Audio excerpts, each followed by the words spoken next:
It's time for the Your Personal Bank Show with Ferenc. In an era of chaos, confusion, and craziness, Ferenc is a voice for common sense. As a financial literacy educator, speaker, and entrepreneur, Ferenc cuts through the noise to help us understand how current events affect our money, economy, and our freedom. Now, here's Ferenc. Welcome to the Your Personal Bank Show. This is Ferenc. Recently, the Federal Reserve has come out and alluded to the fact that they plan to reduce interest rates by 0.75 of a point by the end of 2024. The primary reason behind that, of course, is they're stating that inflation, or the rate of growth of inflation, is slowing down, which it certainly is. And they believe that by this time next year, they will be at the 2% target rate or close to that. One from no less than Warren Buffett himself. His major stock moves are actually setting off alarm bells within the investing community. And what he's doing, of course, is he has been selling a lot of stock in the first 3 quarters of 2023, over $28 billion worth. Warren Buffett is known as probably the best investor in the history of the stock market. And whenever Warren Buffett makes big moves, it gets attention, and rightly so. Warren does something, he's one of the greatest investors of all time, you better pay attention. And as he pointed out, the behavior of the Federal Reserve is the most probable cause for Warren Buffett's pessimism. The key point, and this is something I haven't seen or heard anywhere else, is that the U.S. money supply has contracted by 3.3% since July of 2022. Now, this is extremely important to understand because a contraction of the money supply, which means there's less dollars, there's less currency flowing because the Federal Reserve is buying back assets. It's known as quantitative tightening. Again, the Federal Reserve is selling assets. They were doing quantitative easing for most of the previous decade, which means they were buying assets, putting more liquidity, more into the system, more currency into the system, cheap monetary policy, easy monetary policy, low interest rates, all those kinds of things. Well, they're doing the opposite. The website is fred.stlouisfed.org. So it's fred.stlouisfed.org. You can search by something called total assets. The Federal Reserve reports each week on how much total assets they own. And if you look at the charts, of course, they hit an all-time high of around $9 trillion in assets, which is a stupendous amount of money that they purchased. And much of the purchasing, of course, happened starting in 2008, actually, and then continued 2020, the COVID shutdowns. They purchased a ton more. And then the most recent time frame was early 2023 when the banks started failing. We started having those bank failures. The Fed bought $500 billion of assets in about 2 weeks. Again, inject liquidity, money into the system. But since March of 2023, the Fed has been steadily selling assets, or quantitative tightening, which, as this article discusses, it's a reduction of the monetary supply, or a monetary contraction. Well, here's why this is so important, and I'm going to discuss this further as we go on the show, so I'm going to really encourage you to stay tuned. This monetary contraction has only occurred 4 times in U.S. history. The last times it occurred was in 1920 and 21, and then, of course, we know about 1929 to 33. There was another period of 1937 and 38, also part of the Great Depression, and the 4th time was 1948 and 49. Now, each time that there was a monetary contraction, a reduction in the money supply, each was followed by a severe recession. Warren Buffett is just following history. It's really quite simple. He's looking at, even though interest rates may go down a little bit in the next year, as the Federal Reserve is stating, that isn't the only factor that's going to offset a recession. In fact, a recession would increase the likelihood of interest rate reduction because inflation would be reduced, because demand would be reduced because of a recession. The key points that people need to be more concerned about in a recession, of course, is stock prices and things like that typically are going to go down in a recession. So the fact that Warren Buffett has been selling stocks so significantly this year, and some of the statements that he's made, he's been, for most of his career, he's one of the most optimistic investors out there, but he's been very pessimistic in the recent time frames. And again, one of the big reasons is this contraction of the money supply. This is a really, really big deal. You really want to proceed with caution. The other fact about, if you want to watch Warren Buffett's history, he tends to be a little bit ahead of the curve. He tends to figure these things out a little bit before most everyone else does. Another reason why he's considered one of the best investors in history. He believes that there is a recession on the horizon in the near future. That is why he's acting the way he is. Now, there's some other factors that are come into play. A lot of people are asking, why is the market still going up? Because if you look at the economy and a lot of things about it, it doesn't make a lot of sense. But until you dive in further, it starts to make more sense. On one hand, we have the Federal Reserve selling assets, quantitative tightening, reducing the money supply, which every other time this has ever happened over the last century, we've seen a severe recession. And Warren Buffett is following that historical example. The question again is, why are stocks continuing to go up? Well, what interestingly is happening behind the scenes, and again, this is something I have not seen hardly anywhere, is while the Fed is, yes, indeed, selling assets and reducing their balance sheet, what they're doing since the beginning of this year is providing more liquidity to banks. And it really started in March of this year, provided a access window for banks to shore their balance sheets to make sure the banking industry didn't fail.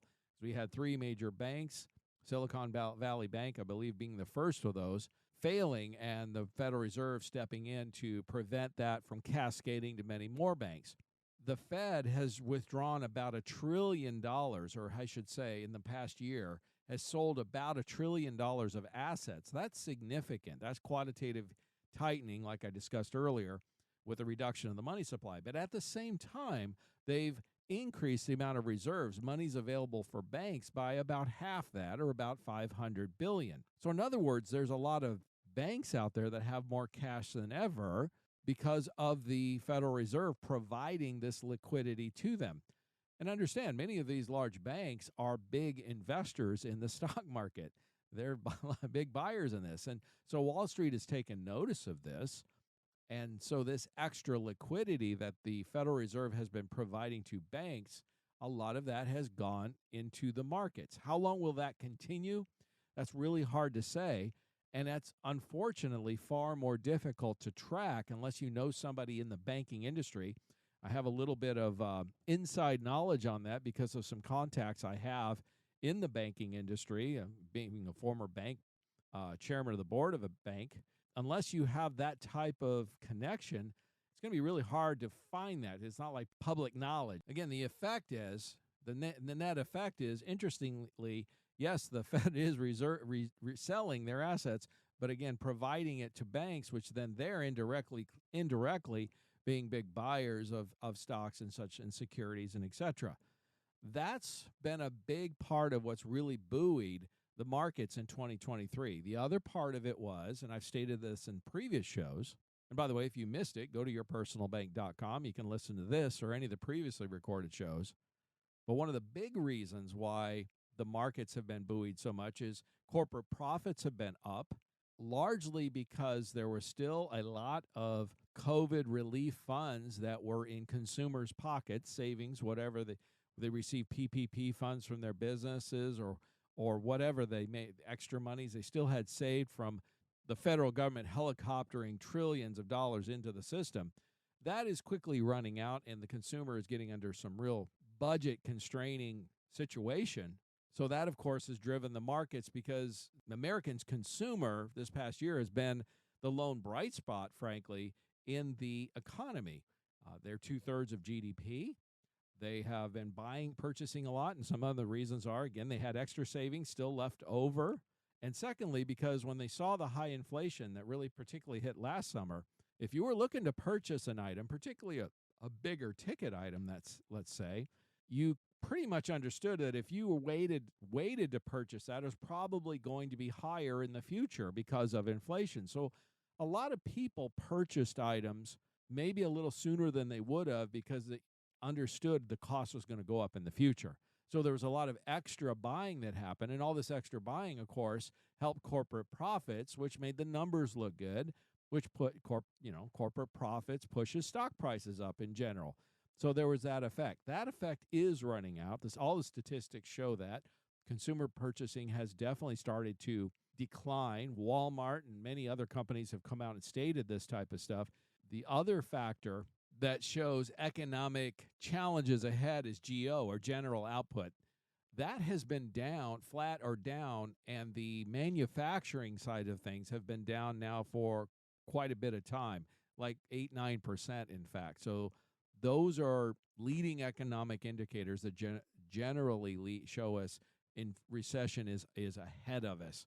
So I don't think we're out of the woods yet. And I know a lot of people are looking at, well, the Federal Reserve is looking to lower rates this next year. That's great news. That's positive to a degree, but we're not out of the woods yet, because if they lower it by 0.75 points, let's say, it's still within the normal range. You've heard the phrase higher for longer. Interest rates are going to stay higher for longer. Realistically, going back to the really low interest rate environment we were in for the previous decade. In other words, we're not going to see 30-year 3% fixed mortgages likely anytime in our lifetime. Frankly, that was like a once-in-a-generational type of event, and it's highly unlikely we're going to see something like that again. Slightly above average, historical average interest rates. And if we go back a little bit, we'll be right in that typical average, historical average of interest rates. Now, that bodes very, very well for things like fixed interest accounts, bonds, dividends, your personal banks. We already have CEOs writing letters stating that dividends are going to be going up. All of these things are very favorable for the personal bank and the higher dividends going forward, which I'll share more about that in the next segment. But it's not quite so favorable for stocks and real estate, things like that have seen historical asset gains in the last decade. Charlie Munger, Warren Buffett's partner, famously stated, "Get used to making less." So these are things we need to address. Again, we're not out of the woods. We need to look at going forward. And these are going to be important to navigate, and your personal bank can help you do that. I encourage you to contact me if you want to learn how to thrive in this economic environment that has changed so substantially. Stay tuned in the next segment, because I've got a lot more information to share that you're going to find, I'm sure, very beneficial. Stay tuned for more common sense from Ferenc. For more information, contact Ferenc at 866-268-4422 or yourpersonalbank.com. That's 866-268-4422.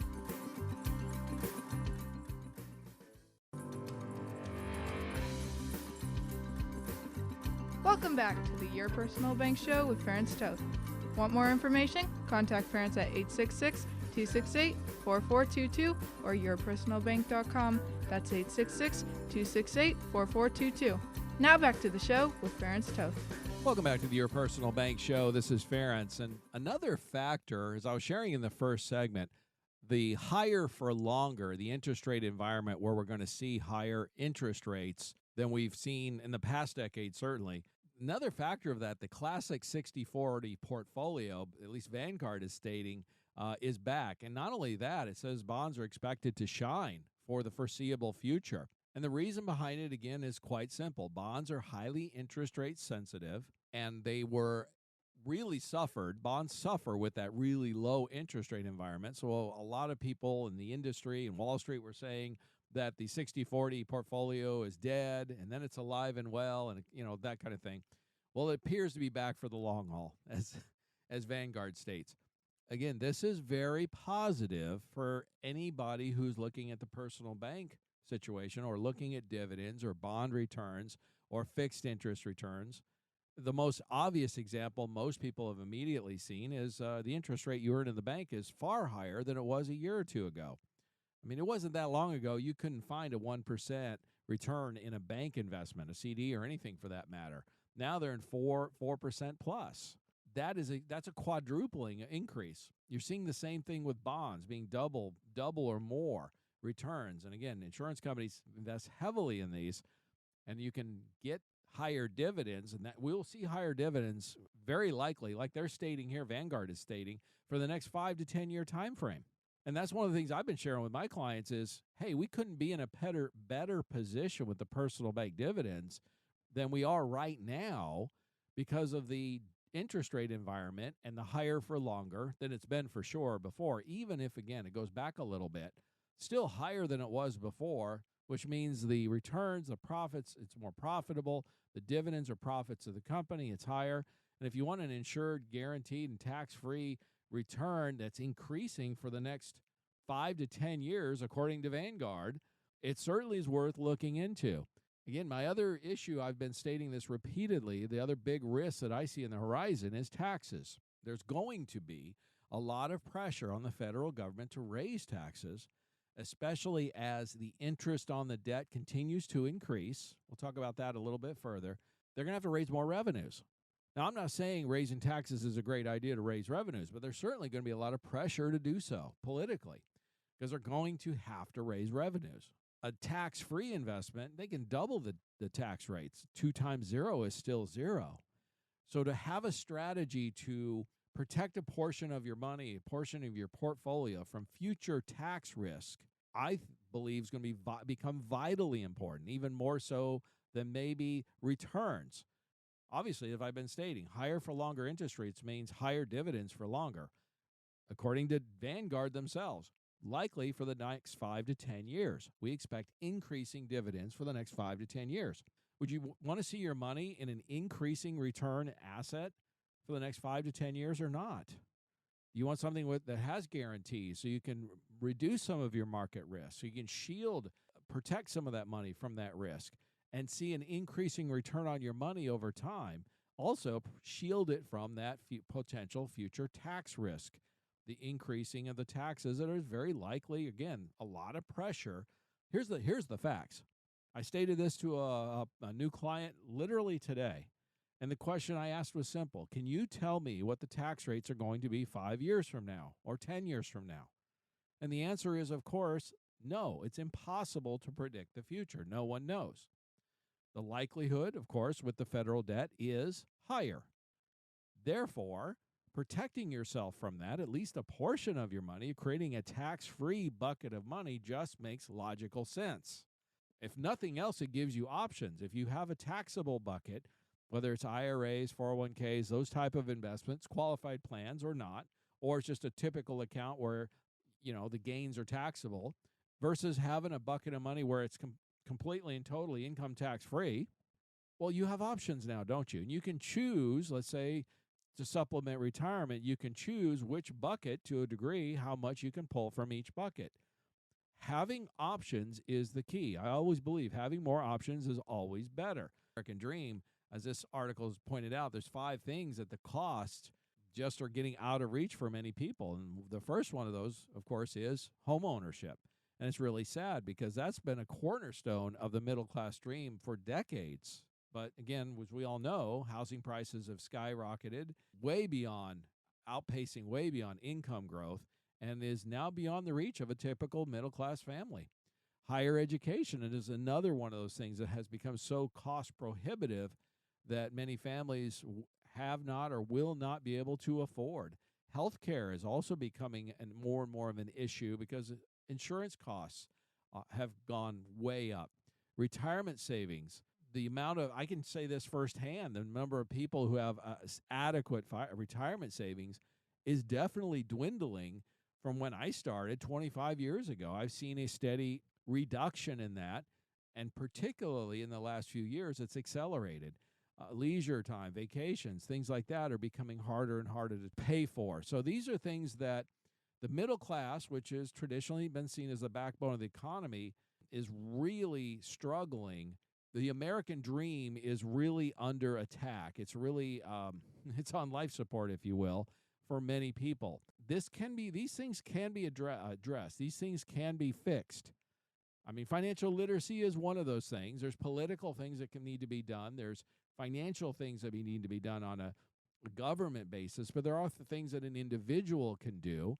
Financial literacy is one of those. Typically working with somebody like myself who's going to enhance the returns and ideas and maybe some things that you had not thought about. Your personal bank reducing taxes certainly has a major impact for people.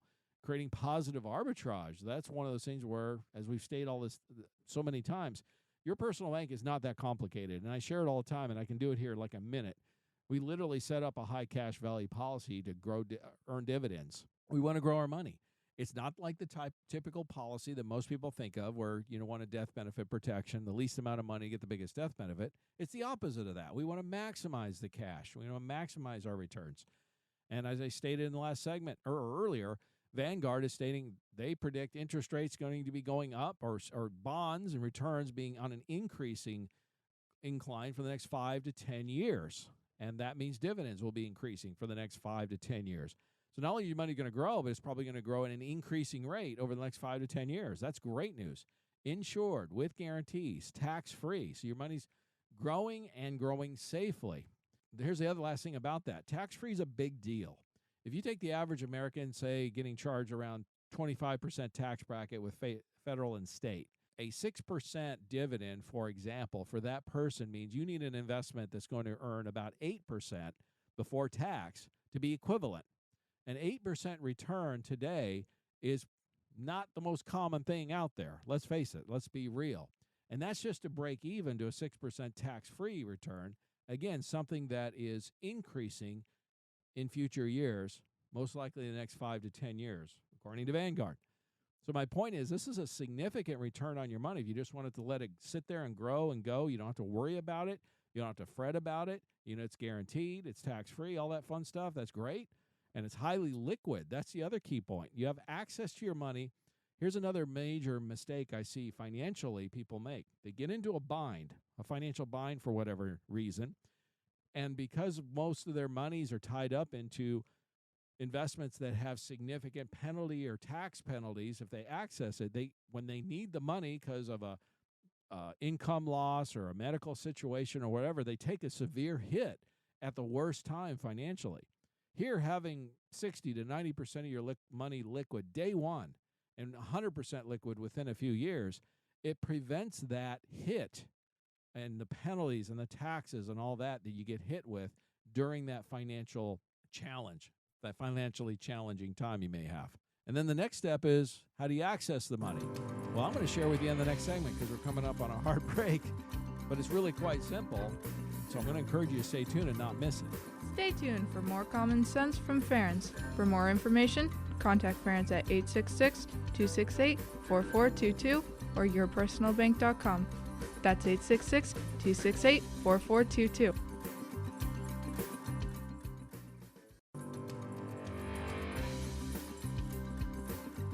Welcome back to the Your Personal Bank Show with Ferenc Toth. Want more information? Contact Ferenc at 866-268-4422 or yourpersonalbank.com. That's 866-268-4422. Now back to the show with Ferenc Toth. Welcome back to the Your Personal Bank Show. This is Ferenc, and at the end of the last segment, I was starting to share what the Your Personal Bank concept is. I sometimes I get off track and I'm focused on everything that's going on, and I share all this macroeconomic things and help people try to educate them and help them make better financial decisions. And sometimes I forget to share, what is your personal bank? How does it really work? And like I said in the first segment or the previous segment, we were just you put money into a policy to earn dividends. We want to maximize cash growth, not minimize it. It's the opposite of how most people use life insurance.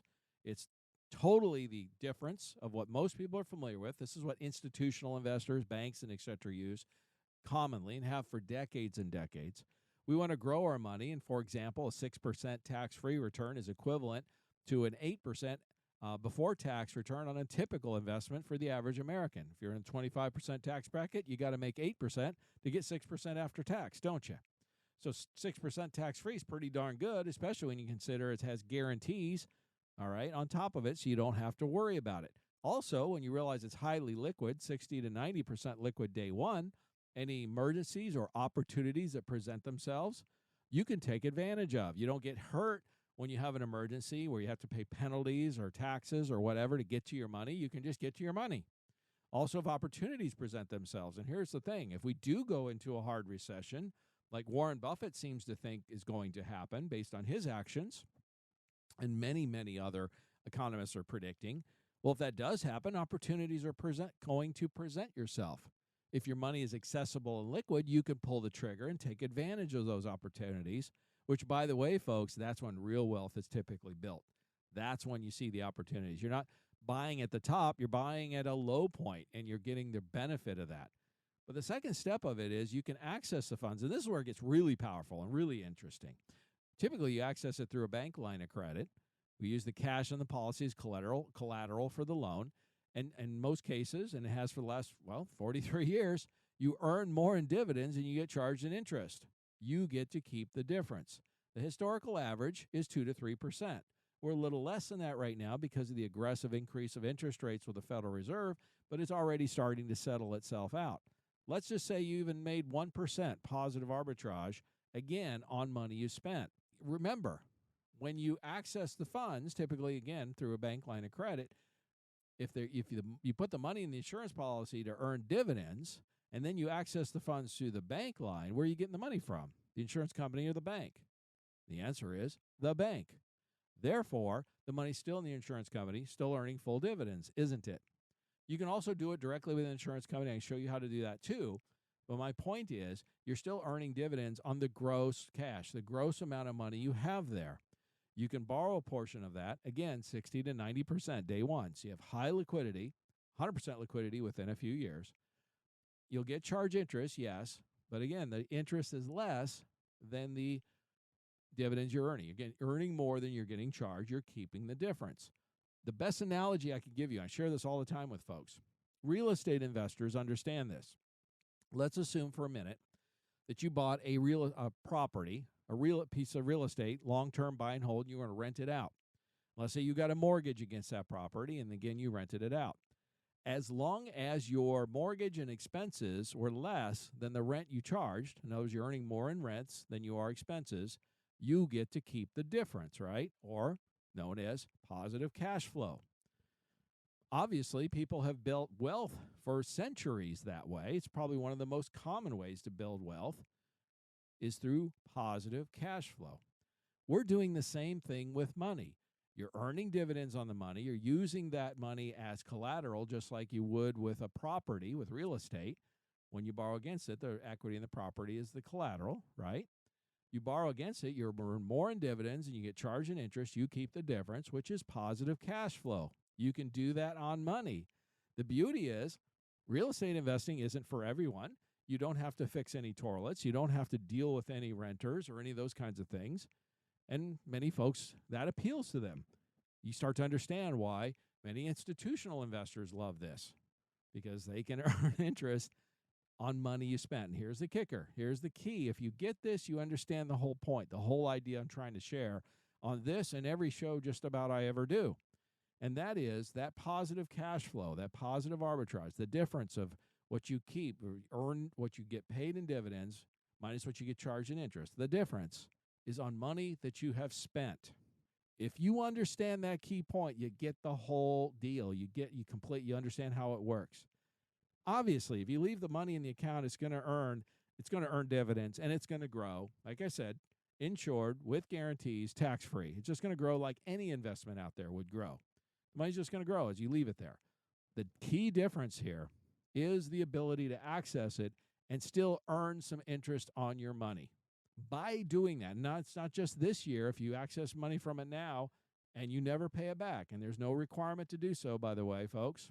If you never pay it back, the loan is just paid off when you die, by the way, when you pass away.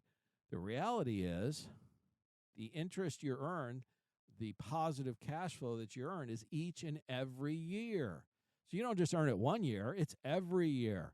It's positive cash flow. Again, just like my analogy of the real estate property, where you buy the property, borrow against it, and you earn more in rents than you're paying in expenses, and you're keeping the difference, or the positive cash flow. The same exact principle. That's how your personal bank works. It's really that simple. Some people try to make it more complicated than that. It's not. It's just that simple. Now, I want to get on to a few other key points that'll help you understand why your personal bank can be a key asset in your portfolio. Well, America is now paying more in gross interest in its record $33 trillion debt than on national defense. National defense is the third largest, now the fourth largest expense in the U.S., they spend each year. Well, now the interest on the debt, not the debt, the interest on the debt is now more than we spend on defense. That is concerning because we are moving into, as I've stated many times, a debt spiral, a debt death spiral. The interest is going to continue to increase as the amount of debt increases and as the amount of spending continues to increase. The government keeps spending more than it's receiving. Therefore, they keep owing more money each year, means they got to pay more and more interest. So the bottom line is the biggest part of the debt, just so you know, the 33 trillion, about 26 trillion of it is owned by the public. All right. Intra-government debt, this is where the different departments of the government have borrowed or loaned to each other, is about almost 7 trillion of it. But the biggest part and the biggest owners of the public debt, about 8 trillion actually, are foreign governments. Okay.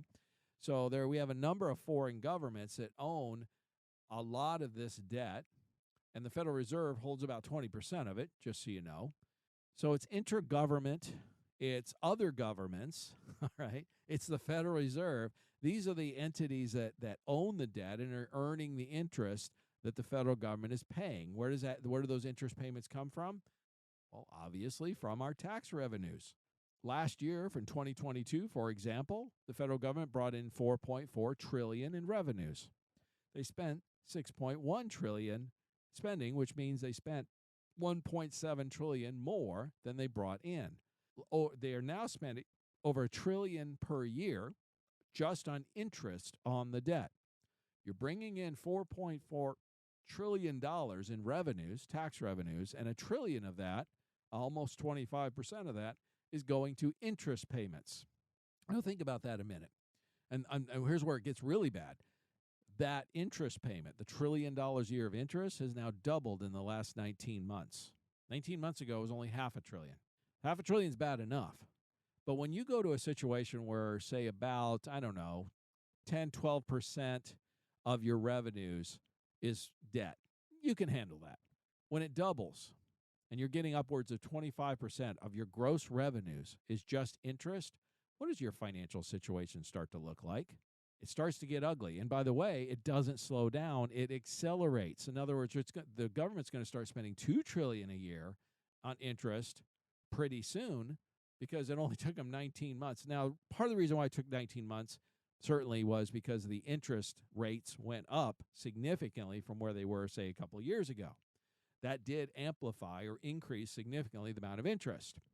As we stated earlier, though, the Federal Reserve has stated they're likely to reduce interest rates by about 3/4 of a point by the end of about a year from now, the end of 2024. Now, that will help the overall interest payments to a degree, but those rates the Federal Reserve is talking about are still significantly higher than they were 2 years ago, like double, triple, okay? So the amount of interest of the federal government is still going to be quite significant, and on top of all that, the amount of total debt will be higher next year because the government is on track to spend $2 trillion more this year, 2023, fiscal year 2023, that is, than they bring in. So instead of having 33 trillion in debt overall, we'll have 35 trillion in debt overall. So you see what I'm trying to say is the total amount of the debt keeps increasing. Therefore, the total amount of interest is going to increase. And even if the interest rate goes down a little bit, it's not going to have a huge effect because we're not going, like I said, there's no scenario on the horizon showing we're going back to 3% 30-year fixed mortgage interest rates again, those super low interest rates. It's just not feasible and not anywhere in the near future. As I stated earlier, Vanguard's even saying next 5 to 10 years, we're going to see higher interest rates than we saw over the last 10 years. That means the federal government's going to have to pay a whole lot more in interest. What are they going to do? Well, they're going to be under a lot of pressure to either spend less or raise revenues, aren't they? One of the ways to raise revenues, as I stated in the last segment, was to raise taxes. Again, I don't think that's necessarily a great idea. Raising taxes typically negatively impacts economic production, but there will be a lot of political pressure to do so, which means you've got to protect yourself. This is coming sooner than most people realize. Unless you're a math person or really pay attention to this, or somebody like myself that looks at this stuff every week, every day just about, you just don't realize, it'll sneak up on you before you realize it. And then you've got a problem, and you're going to be faced with having to pay likely much higher taxes, say on your retirement accounts or any income you earn or anything you have like that. The time to plan to create a tax-free bucket of money is now. The time to create that so that you are insulated from those future tax hikes that are likely to happen. Your personal bank, as I've stated a million times, is income tax-free. I can share with you the reasons why behind it. You can contact me at yourpersonalbank.com or email me at info@yourpersonalbank.com. Be happy to share with you the reasons why. There's several, but the bottom line is it's income tax-free. You create a tax-free bucket of money by setting these up. You insulate yourself from future tax increases.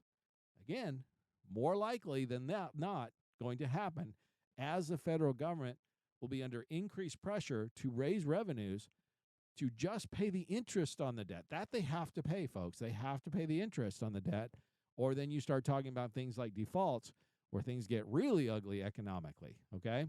And we've discussed some of those things also in previous shows. I won't go down that path today, but I do want to encourage you to stay tuned in the last segment here. I've got some more really interesting information, particularly dealing with China, that I've not seen a lot of press about, or a lot of attention, but is very concerning, at least from an economic standpoint. So I'm really going to encourage you to stay tuned. Stay tuned for more common sense from Ferenc. For more information, contact Ferenc at 866-268-4422 or yourpersonalbank.com. That's 866-268-4422.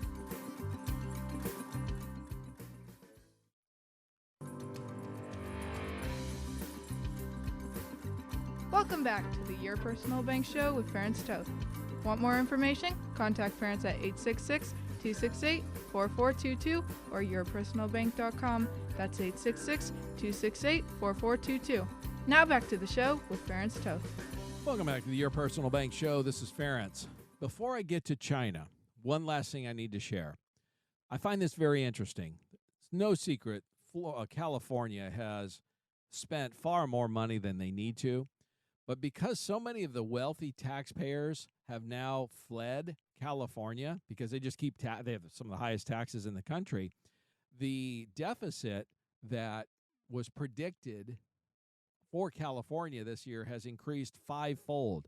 California for this year, 2023, fiscal year 2023, is projected now to be $68 billion, which is 5 times higher than they originally forecast. In other words, they heavily discounted the impact that wealthy Californians leaving their state would have by having some of the highest tax rates in the country. Due to this, the governor Newsom has ordered a spending freeze. They're cutting back on spending on all types of things, obviously government services and everything else. We'll see how effective they are in doing this, but I find it interesting that they are in a spending freeze now because, well, they spent too much money and didn't manage it correctly. Don't have a rainy day fund, which would just be wise, but that's wise fiscal responsibility that seems to be lacking, particularly in the public arena with many of our government entities. Now, let's get on to China. Why should we care about China? Well, one simple reason. They're the second largest economy in the world. They have been, for the last several decades, some of the strongest economic growth we've seen in the world. And in many ways, and through many time periods, they have buoyed the economies of the world, the economic situation of the world. Well, China is in trouble. Their banking system, as it states in this article, is in free fall. The country's real estate losses could hit $4 trillion, many veteran investors are now saying. What happened was China went crazy on overbuilding real estate. So they have this huge real estate crisis, much like we had in 08, 09, except this one's even bigger from a scale standpoint, number standpoint, however you want to count it. This one looks bigger than even what we saw here in the United States through the 08, 09, the Great Recession. And a lot of people there, apparently China has built enough empty homes in China to house 3 billion people empty houses. I mean, we had a housing boom here in the United States, 0809, where we had a lot of extra housing, but nowhere near that. And I understand there's a lot more population in China than the United States, but even if you look at it a per capita basis, it's still far, far larger numbers-wise than what we dealt with in 0809. This can be very concerning. To give you an idea, also put it back into perspective, during the Great Recession, during 0809, U.S. banks lost about $700 billion in total. The predictions for China are at least $4 trillion in real estate losses. That would be 5-6 times more. I mean, it'd be significant, almost 7 times more, actually. Yeah, not quite, but 5-6 times more, bigger than what we saw in the Great Recession in 0809. If it gets anywhere close to that, having China go into a Great Recession of its own due to overbuilding real estate, much like we saw in the Great Recession, will have significant economic damage to the world economy. It will affect many companies that, many of these are the favorites in the stock market. You take like an Apple, great example.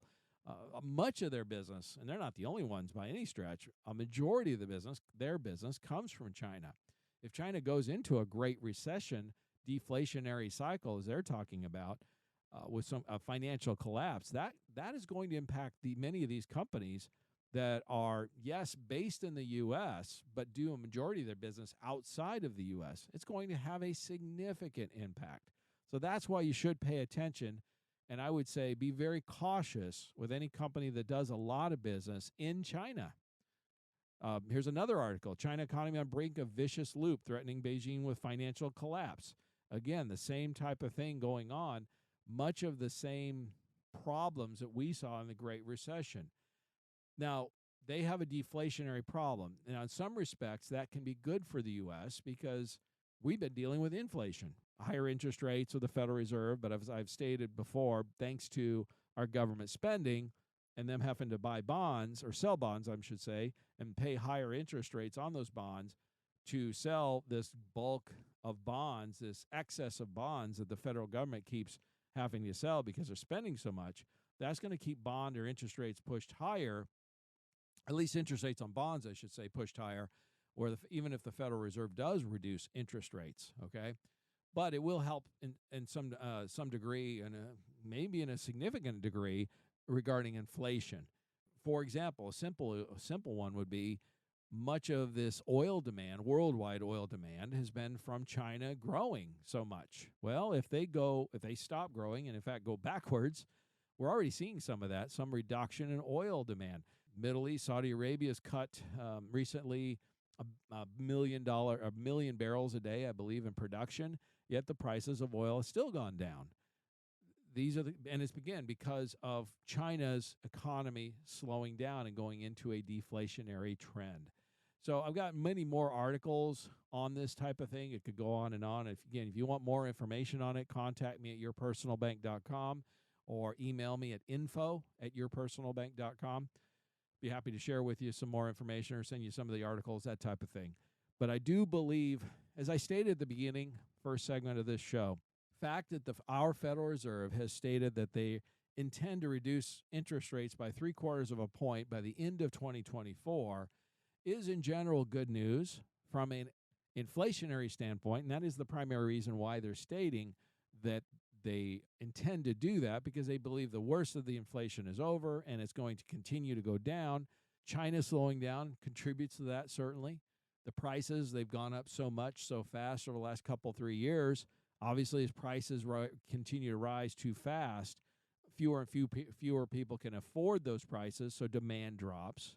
I discussed, like I said, the American dream is very much under threat because today a family of 4 takes $130,000 income annually to maintain what the average typical American dream is today, and the average household is about $75,000. So they're far, far behind that number. All these things contribute to inflation slowing down. That's probably the case.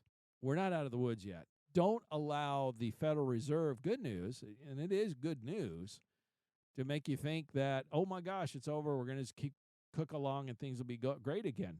No, we've got we have far too much federal debt, state debt, things like that. They have to sell their bonds. There's going to be a glut of bond selling until the federal government starts reducing spending. Who knows if that'll ever happen? Therefore, this glut of bonds that they have to sell will force them to have to pay higher interests on bonds, which will force interest rates higher on bonds for far longer than most people think. Again, Vanguard stated recently they believe the next 5 to 10 years at least. I guess what I'm trying to say, and I stated this at the very end of the show last week, fiscal lack of responsibility of our federal government by overspending certainly creates a problem, but also at the same time creates an opportunity. Here's where you and I, individuals, can take advantage of the federal government's lack of financial responsibility. And this is it. As they continue to spend, they have to sell bonds for that excess spending. They also have to sell bonds when the debt rolls over on the existing debt. Again, the debt is increasing. The amount of bond sales will be increasing along with it. That will force the federal government to increase the interest rate that they pay on those bonds to have bond buyers, to continue to buy them. Now, most average Americans don't have the financial resources to get really involved in the bond market. I mean, it's really a market for institutional investors. Oftentimes, many of these, an individual bond offering, you need at least $100,000 liquid to even even consider it. But that's where your personal bank and dividends can really come into play. These insurance companies are some of the biggest bond buyers out there, and they also offer the insured and guaranteed aspect. You can take advantage of their increasing profits on these increasing interest rates on the bonds that they're buying. The federal government, again, pay more interest, so they're going to make more profits. You can take advantage of that opportunity and have an account, an investment that has an increasing likely rate of return for the next 5 to 10 years. And that's not me just saying that. That's Vanguard saying that. That's many of the insurance company CEOs saying that. It's just what's going on. How do you know when this is going to stop? Well, when our federal government stops spending more than it makes. Now, that's pretty laughable if you think about it, because we know the current political situation. There is just almost no political will by either party, for that matter, any majorities by any stretch, to reduce spending. Therefore, the spending will continue, the amount of debt will continue, the interest rates will continue to be high, likely higher on bonds, dividends will continue to stay high and likely continue to increase until at some point we finally get to the point where I believe we'll get to an austerity measure where the bond buyers, no matter what the interest rate is, are just not willing to, their bulk, they're just not going to buy. And then the federal government at that point will finally be forced to live within its means.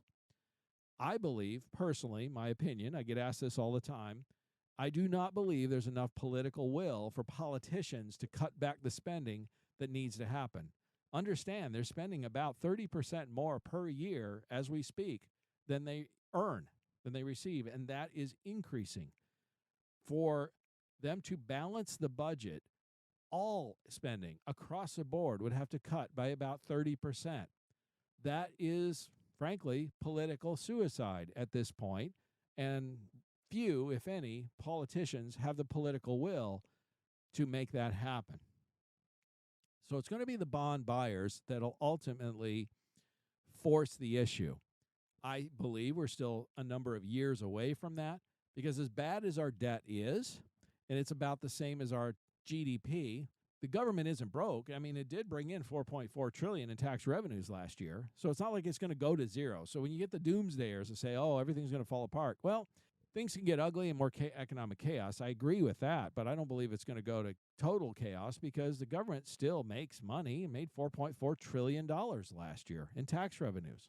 So if they get forced into austerity measures like Greece was, well, there's a lot of things they can do even before that. I mean, they could sell oil leases, for example. The federal government can make a lot of money selling drilling rights. I mean, there's many other options they have, assets they have that they could bring in some money.